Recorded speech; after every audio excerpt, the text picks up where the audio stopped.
Following the recent release of our Strategic Plan 2022 to 2025, we have developed our business plan for the new financial year.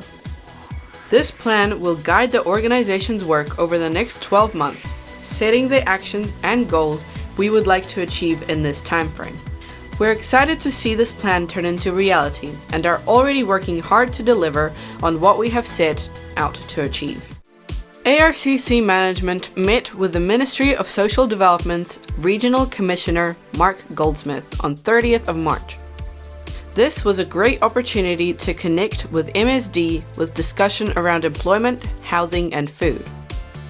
This has led to further connections with MSD's contracts manager, employment manager and housing manager, exploring how ARCC and MSD can work positively together moving forward.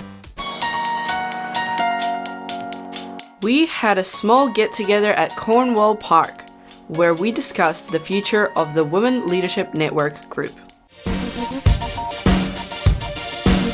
We held a training for young people on March 2nd with self-empowerment trainer Judy Lightstone.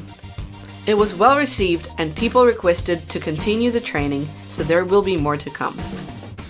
The training involves learning to say no, developing healthy boundaries, and learning how to speak up.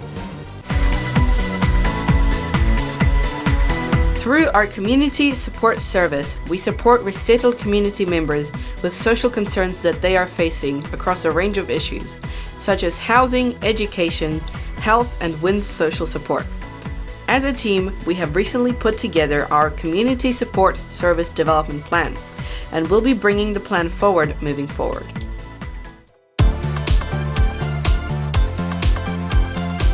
The Funding Network hosted their first ever Generosity Generator crowdfunding workshops for over 34 non-for-profit NGOs in New Zealand. CEO Aban, Development Manager James, and Communications and Engagement Officer Asif joined the series of workshops across 2 weeks. The workshops included how to engage with your audience, how to make a crowdfunding video, and how to use the Give a Life platform. ARCC is thankful to the Funding Network for providing the great workshop series.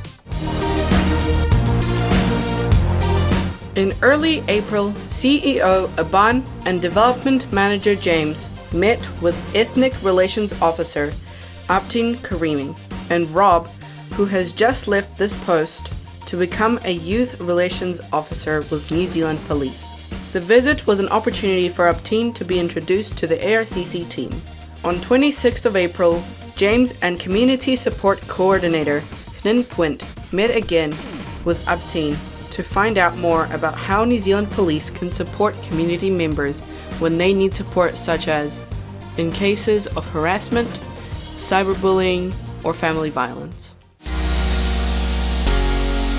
International Peace Youth Group invited ARCC Chief Executive Officer Aban K.A. Yor to be the guest speaker at the seminar. I was able to have the opportunity to reflect on injustice which is our community are facing. The points Aban raised were the discriminatory language used towards resettled communities in Aotearoa New Zealand, as well as the challenges youth and the young members of our community face, which include cultural shock, employment, and the generational gap. Aban joined the Aotearoa Collective Leadership Committee meeting on Friday, 1st of April 2022. ARCC finished its recruitment for the first cohort of the NEST program, with the recruitment target being 16 to 20 participants. Also, the summary was updated on the Year 1 evaluation report, and everyone gave feedback on the report. We also discussed the NEST program introductory workshop on 23rd of April 2022 as a handover between ARCC and Women Entrepreneurship Centre. We have launched Reset TV Talks on 30th of April 2022. This is a series of talks about the resettlement journey to Aotearoa New Zealand. The first show was about the resettlement journey to Aotearoa New Zealand through the Refugees Quota Program. This show focused on new residents and resettled communities from a forced migrant background. The discussion highlighted the 3 stages of the journey, the agencies involved in the roles, refugee status, and the process of obtaining NZ permanent residence. This broadcast is brought to you by the Reset TV, the community voice.